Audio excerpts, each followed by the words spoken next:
आप सभी को दीपावली के महापर्व की बहुत बहुत शुभकामनाएं। माता महालक्ष्मी की कृपा सभी पर बनी रहे।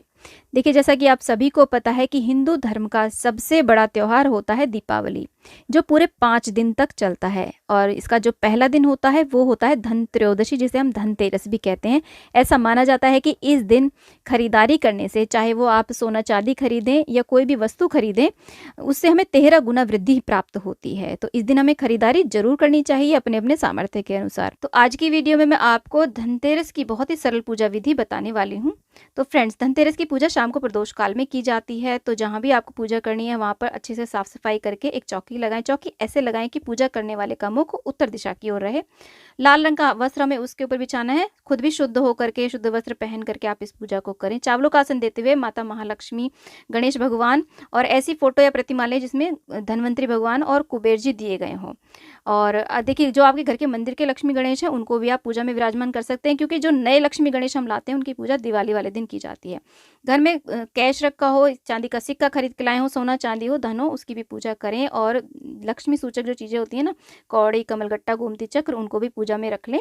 और नया बर्तन आप लेकर के आए हो उसे भी आप रख लें पूजा के अंदर, उनका भी आप पूजन करें।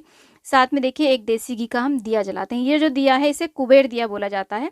अगर आपके पास ये नहीं है तो आप किसी भी अन्य धातु का या फिर आप चाहें तो मिट्टी का दिया भी जला सकते हैं। देसी घी का हमें ये दिया लगाना होता है। उसके बाद में हम ऐसे जल का छींटा दे देंगे, स्नान का भाव करा देंगे और वस्त्र रूपी कलावा समर्पित कर देंगे सभी को। और उसके बाद में सभी को हम तिलक करेंगे। इस तरीके से देखिए, सबसे पहले हम गणेश जी को तिलक करेंगे, उन्हें अक्षत समर्पित कर देंगे। और यहाँ पर माता महालक्ष्मी को, सरस्वती मैया का भी पूजन करेंगे। और धन्वंतरी भगवान जो है वो देवताओं के वैद्य माने जाते हैं, तो उनसे अच्छे स्वास्थ्य के लिए, अपने परिवार के स्वास्थ्य के लिए हम ऐसे प्रार्थना करेंगे। और कुबेर भगवान जी तो धन के देवता हैं ही, तो उनसे हम अपने घर में सुख समृद्धि के लिए प्रार्थना करते हुए ऐसे पूजा करेंगे। माता महालक्ष्मी का भी पूजन करें, टीका कर दें। तो ऐसे हमें शाम को प्रदोष काल में पूजन करना है। सभी चीज़ों को हम ऐसे टीक देंगे, सभी को हम रोली चंदन से टीका करेंगे और अक्षत समर्पित कर देंगे। जो नए बर्तन आप लाए हैं उनको भी ऐसे टीक दें और कुबेर दिए का भी आप पूजन कर दें।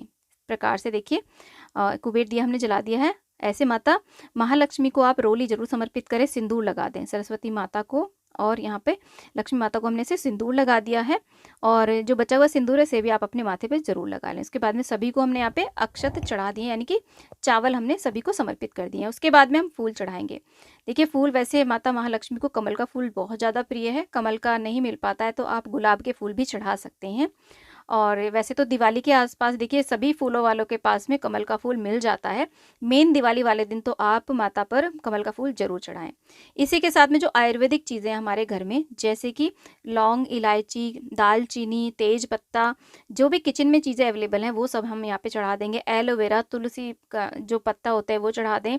साथ में आप यहाँ पे कड़ी पत्ता, पपीते का पत्ता, पान के पत्ते, ये आप यहाँ पे भगवान धन्वंतरी जी को जरूर चढ़ाएं। एक नींबू भी आप पूजा में जरूर रख दें, इससे नजर दोष का निवारण होता है।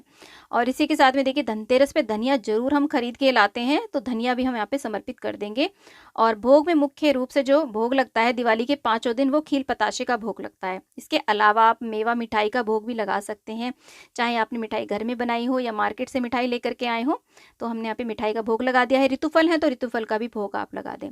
फिर एक जल का लोटा हम चौकी के ऊपर रखते हैं भर के, और हाथ में कुछ अक्षत यानी कि चावल लेकर के, फूल लेकर के यहाँ पर धनतेरस की कथा सुन लेते हैं। धनतेरस की क्या कथा होती है, इसका वीडियो आपको हमारे चैनल पे मिल जाएगा, आप कथा वहां से भी सुन सकते हैं। जब कहानी देखिए संपूर्ण हो जाती है तो अक्षत हम ऐसे चौकी के ऊपर छोड़ देते हैं, थोड़े से जल के लोटे में डाल देते हैं। उसके बाद में देखिए 13 दिए जलाए जाते हैं। ये सरसों के तेल के दिए जलाए जाते हैं। साथ में एक बड़ा दिया जलाया जाता है जिसे यम का दिया बोला जाता है। तो ये 13 दिए जरूर जलाए जाते हैं। तो इन्हें हम जला करके, पूज करके घर में हर स्थान पर इन 13 दियों को जला देंगे। इसके बाद में हम कपूर से आरती कर लेंगे। आप चाहें तो दिया जला करके भी आरती कर सकते हैं। जो हमने कुबेर दिया यहाँ पे जलाया ना, उसको हमें नहीं हिलाना है, अलग से आप आरती कर लें। इस तरीके से देखिए, कहीं कहीं पर माता लक्ष्मी की आरती नहीं की जाती है, तो अगर आपके यहाँ पर आरती नहीं होती है तो आप स्किप कर सकते हैं। उसके बाद में हम प्रार्थना करेंगे, क्षमा याचना कर लेंगे। और कहीं कहीं पर तो देखिए माता लक्ष्मी के हाथ भी नहीं जोड़े जाते, तो हमारे यहाँ तो ऐसा कुछ भी नहीं है। आप इन दोनों बातों को स्किप कर सकते हैं अगर आपके यहाँ पर नहीं होता है। तो ऐसे हमें शाम को प्रदोष काल में धनतेरस का पूजन करना है। पूजा के बाद में देखिए थोड़ी देर बाद में ये जो प्रसाद आपने चढ़ाया है इसको आप अपने घर में ही प्रसाद के रूप में सभी में बांट देंगे। देखिए लक्ष्मी पूजा में जो भी भोग लगाया जाता है उस प्रसाद को अपने परिवार में ही दिया जाता है, बाहर नहीं दिया जाता है, तो इस बात का आप ध्यान रखिएगा। और जो भी आयुर्वेदिक चीज़ें आपने चढ़ाई हैं उन सभी का प्रयोग आप अपने किचन में कर लेंगे। जैसे खाने पीने की कोई वस्तु है तो खा सकते हैं, नहीं तो आप उसे अपने ही गमले में, क्यारी में, जमीन में, जो भी विसर्जन की चीज़ें है ना उसी में डालें, बाहर कहीं नहीं डालना है हमें लक्ष्मी विसर्जन की कोई भी चीज़।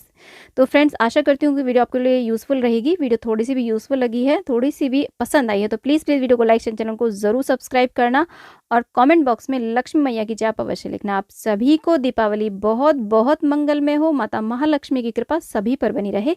जय माँ लक्ष्मी।